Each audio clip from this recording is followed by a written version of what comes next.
Balik po tayo sa DZBB, Super Serbisyo, Trabaho at Negosyo. Ito pa rin ang inyong kapuso, Norilyn Temblor. At nasa linya na po natin, walang iba, kundi si Deputy Director General ng TESDA, si DDG Vidal Villanueva III. Hi sir, good morning. Good morning! Ma'am, good morning po. Opo, magandang umaga, DDG. Ma'am Nori, good morning din po at salamat sa imbita ngayong umaga po. Maraming salamat din po sa pagtanggap sa invitasyon. Anyway, DDG Vidal, meron tayong good news para dun sa ating mga kapuso. Para dun sa mga kapuso natin na hindi gaanong pamilyar dun sa tinatawag po na tulong trabaho scholarship program ng TESDA, bigyan po natin sila ng overview. Ano nga po ba itong tinatawag na program na tulong trabaho scholarship program ng TESDA? Go ahead po, DDG. Ito pong tulong trabaho scholarship program or TTSP natin na programa sa TESDA, Ma'am Nori. Ito po ay intended para doon sa ating mga kabataan at kung sino man na not in education. Po ito or yung tinatawag natin na NET, not in education, employment or training.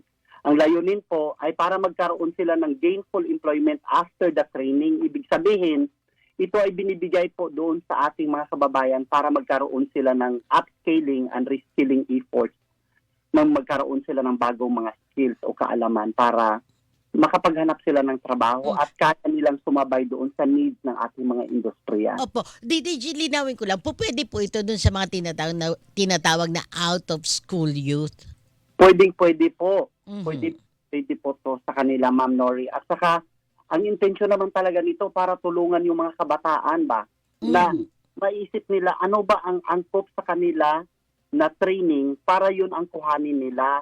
At kung kukuhanin nila, sinisigurado din po ng TESDA na may mga industriya po na tatanggap sa kanila. Ayun ang maganda. Yun ang maganda, di ba, DDG?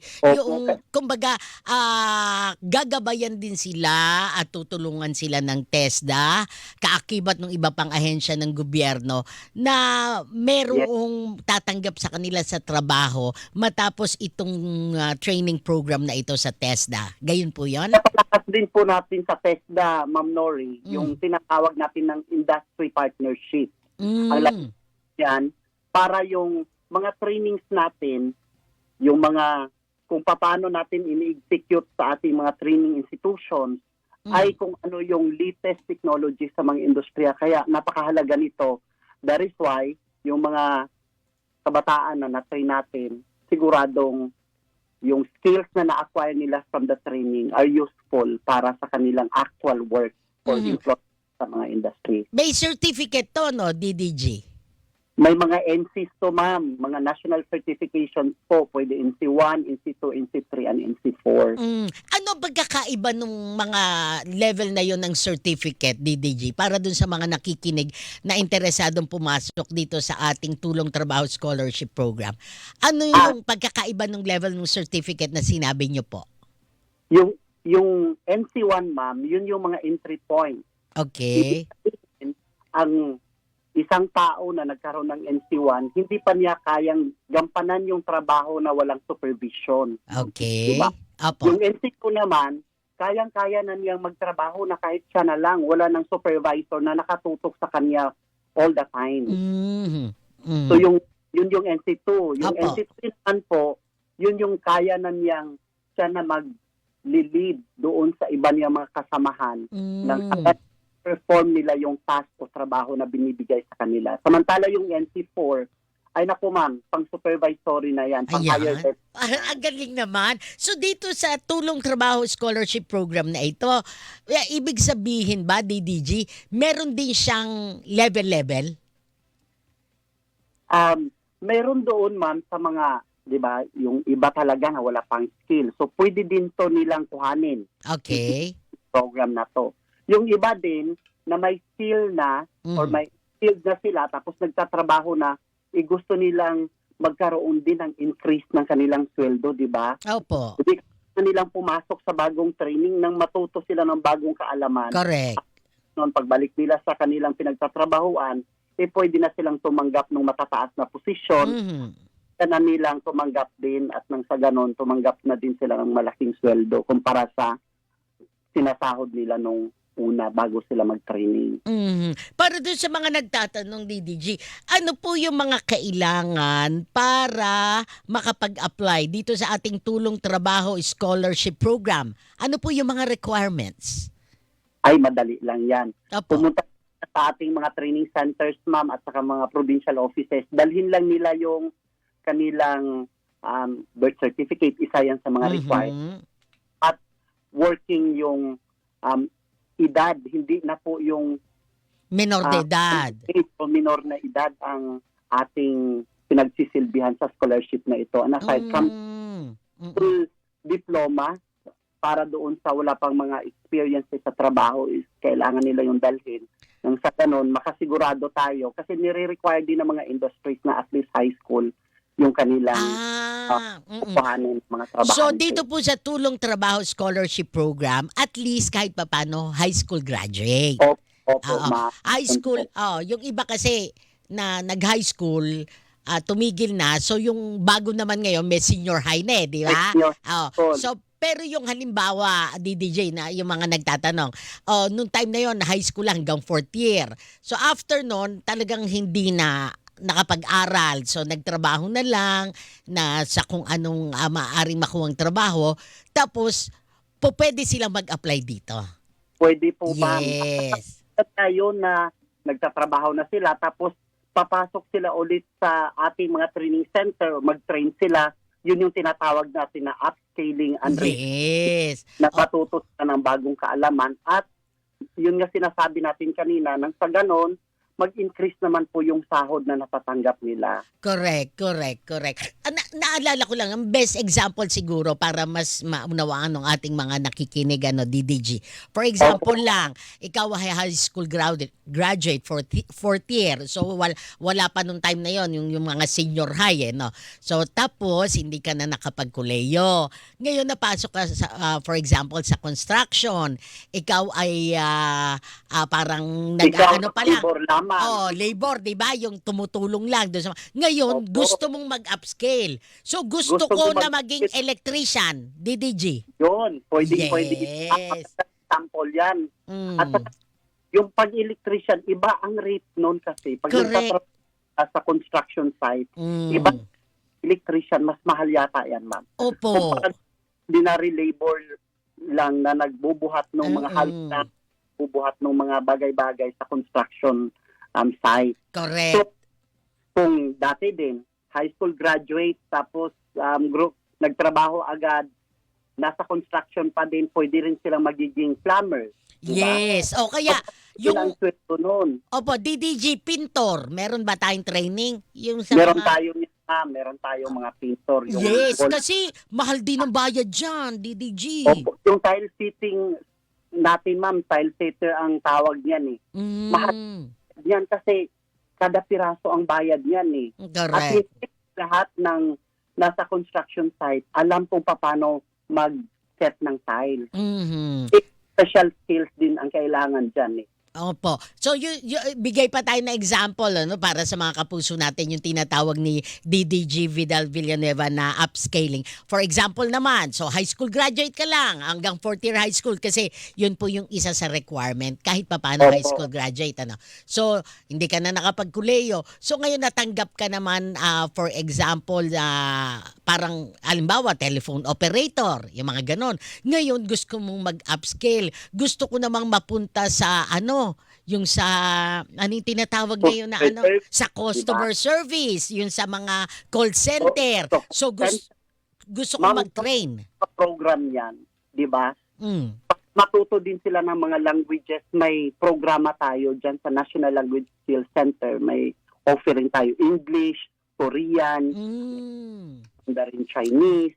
Meron na din tayong Spanish. Offer very soon. Spanish. Yes. Diba? Yan. Tapos magkakaroon tayo ng Italian at Arabic at saka French.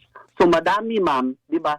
Kahit graduate ng college, pwede kang pumasok sa mga training na to upscale. Na pagpasok mo doon sa call center, for instance, may special ka na skills kasi yung language na yan, may premium po na binibigay ang mga call centers dyan eh. Oo, correct. Totoo yun. Mo, kumpara doon sa ibang mga agents na tumatanggap lang ng ordinary call. Correct. At saka yung pagka may special language kang alam, ano? Mas mataas ata ang sweldo nila. Pero DDG... Binabayaran yun, ma'am. Per language na alam mo, may bayad yan sa mga call centers natin. Yun yung pagkakaalam ko po. So, yung sa mga nagtatanong, dito sa Tulong Trabaho Scholarship Program, ano po ba yung mga kurso o mga training programs na ibinibigay? So, kanina nabanggit na natin yung sa mga language no? Dito at saka yun sa plumbing. Yung sa construction may mga meron na yan. Plumbing, electrician, madami dyan, ma'am eh. Tapos meron din tayo doon sa mga new and emerging. Kasi mga hinahanap ng mga industry. Din natin dito sa Pilipinas. Meron din tayo kung gusto nila malaman paano ba magkaroon ng skill, mag-operate ng mga machine dyan sa factory natin o sa mga manufacturing industries. Meron tayong tinatawag na mechatronics kasi mechatronics and robotics. Ma'am, kasi yan ang ginagamit ngayon eh. Ay, kasi high-tech na ngayon eh, DDG, no? At hindi na pareho dati na manual. Mano-mano. Oo. So, pwede nilang kuhanin yun, ma'am. Malaking bagay din yun. At saka, mas mataas din ang sinasahod ng ating mga kababayan pag yun yung mga kinukuha nila. At saka, ang alam ko din. At mayroon din tayo mga offering sa tourism industry. Construction. Meron din tayo sa yung nabanggit ko na nga, sa manufacturing. Opo. So, madaming klaseng scholarship, ma'am. All they need to do is to visit our provincial offices, buong Pilipinas naman, provincial and district offices buong Pilipinas, at mag-inquire sila mismo. Kasi, ma'am, iba tayo sa TESDA eh. Kung ano yung kailangan ng tao, sabihin lang nila sa atin. Ang TESDA mag-a-adjust. O, meron tayong lahat ng mga yan, sasabihin lang nila sa atin para maalalayan natin sila kung ano ba ang angko para sa kanilang need. Ito nga yun sa texter natin, DDG, na ang last 4 digits ay 8097. Sabi nga niya kung good PM as lang po ba kung may puwang din yung tulad namin na ito naman ang problem naman nung iba, DDG. Paano, 'di ba, kasi dito po sa Tulong Trabaho Scholarship Program ng TESDA, ang kailangan lang na requirement, sabi ni DDG kanina, una, magdala kayo ng birth certificate, 'di ba? DDG. Yes, ma'am. Pangalawa, high school diploma. Tama po ba? Opo. Bukod dun sa dalawang yon, may iba po ba? Wala na tayong kailangan, ma'am. Yun lang. Yun lang pinaka-basic. Basic. Tapos, ito lang ang problema kasi katulad ni 8097 DDG. Sabi niya, good PM po, pakias lang po si DDG Vidal. Wala po bang yung parang inaano nila, wala po ba din yung para sa kanila na hindi daw graduate ng elementary? Elementary naman to, hindi pa graduate, DDG. Opo. Meron din tayo niyan, ma'am. Yung mga kababayan natin na dahil sa kahirapan, hindi na nakapag-aral. Meron tayong mga ibang scholarship naman ang para sa kanila, ma'am. Yun yung tinatawag natin na STEP program. Step? Opo, ma'am, STEP. So, ang ano po niyan, tuturuan sila ng mga skills para nang sa ganon ay kaya na nilang magsarili para makapaghanap sila ng oo nga. DDJ, ito para to dun sa ating texter kasi heavy equipment operator siya. So baka gusto niya pa na mas maano ang kanyang skill, para at least tumaas ang sweldo. So para doon naman sa STEP, patataas ang sweldo ng mga heavy equipment operation, ha? Operators dyan, grabe yan. Special skill din yan, ma'am. Opo. At natin sa buong Pilipinas kasi hindi lahat marunong maghawak ng mga heavy equipment. Napakahirap ang pagkuha ng skill na yan. Correct. Napaka-limited yan eh. Pinag-aapapan yan sa ating mga construction industries at pati na sa mga manufacturing industries natin. yung heavy equipment operators na yan. Opo. DDG, may nagtatanong dito kasi kanina sabi niya punta lang no dun sa mga training center ng TESDA tapos sa mga regional offices. May online application din po ba? Yan, may nagtatanong kung available din daw po ba ang online application. Ma'am, hindi tayo, honestly ayokong mag-advise ng online application Mhm. kasi kailangan nilang pumila doon sa ating mga training centers. Baka mamaya, dahil sobrang madaming nakapila doon, hindi na sila mapansin sa online. Mm. Advice ko sa ating mga kababayan, pumunta talaga sa mga training centers natin at sa mga provincial and district offices para mag-inform sila. Mas malalaman din nila kung ano yung mga gagawin nila, ma'am. Baka yung nasa isip nila na applyan nila ng scholarship, wala na palang wala nang slot. So yung Correct. nasa isip nila, hindi pala yung angko para sa qualification o gusto nilang gawin after the training. So, Mm. magandang magbisita sila para mag-guide sila properly. Mayroon yung expert o mga taga-TESDA Mm. ginagawa natin sa career path yung ating mga kababayan. Correct. Baka po ba, yung parang sinasabi mo, DDG, at least kung pupunta ka, walk-in ka, punta ka, Opo. magtanong ka, at least ma-assess ka din ng Oo, mga at tiga-TESDA kung Mga kaibigan mo, ma'am. Diba? correct, kung ito nga ba talaga yung kakayahan mo o baka meron pa yung base sa iyong kakayahan, mas okay ka dito. Opo. Magagaidan ka nila, di ba? Parang ganun ba, DDG? Baka kasi, ma'am, ang inisip niya, mag-training siya. Tapos, yung gusto niyang skill, wala pala dyan sa area na yan, kailangan natin siyang hanapan kung ano ba ang existing na mga programs within the area kung saan siya malapit. Opo, opo. No, ma-advise natin siya na instead na ito, for instance, electrician, Mhm. wala pala dyan sa training center na yan, tapos nag-email lang siya. Oo. Eh, Tapos agad- matatagalan pa.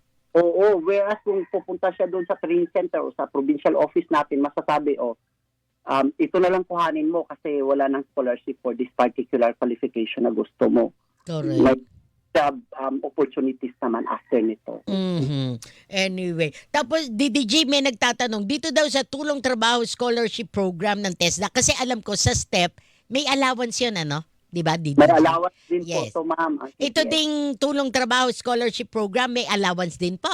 May allowance din po to. Usually magkano po ba yung allowance na ibinibigay natin dun sa ating mga scholars? 160 per day yan, ma'am. Para 100. makatulong yan sa ng ating mga kababayan. Correct.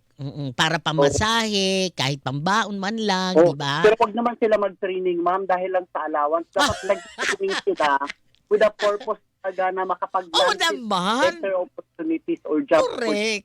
for Oo, the training. para ang sinasabi ni DDG Vidal, wag mo namang hangadin yung allowance. Ang hangarin mo ay yung matututunan mo.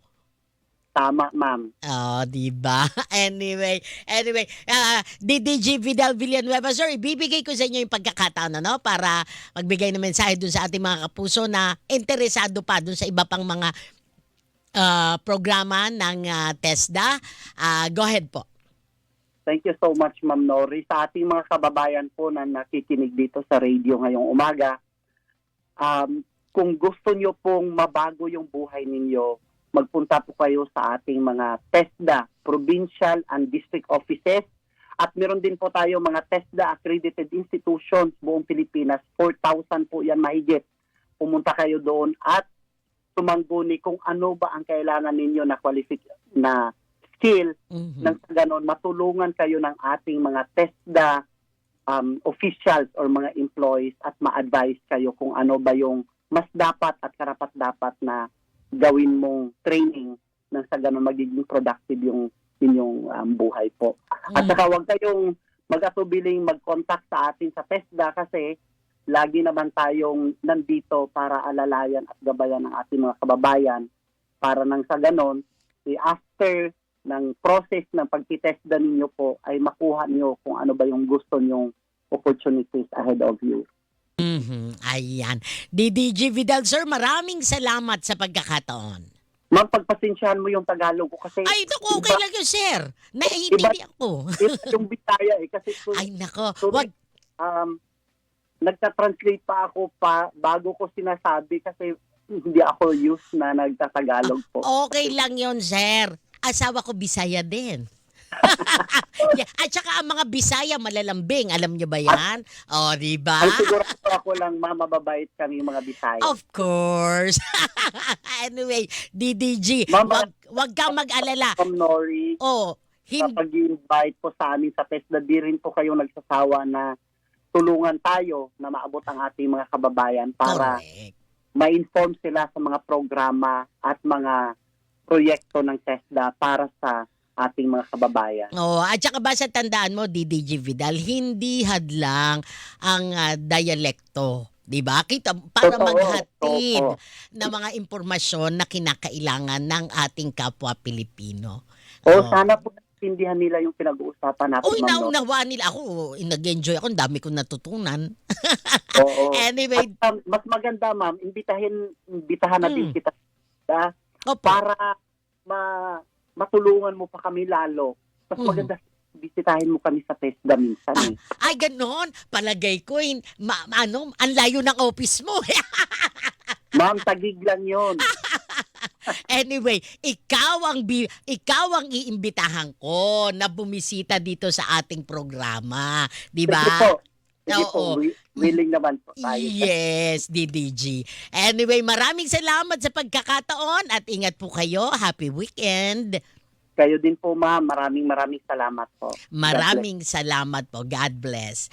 Ayan mga kapuso, inyo pong narinig si Deputy Director General Vidal Villanueva III ng TESDA, kaugnay po doon sa Tulong Trabaho Scholarship Program ng naturang ahensya. Oras natin. Hilingan, walang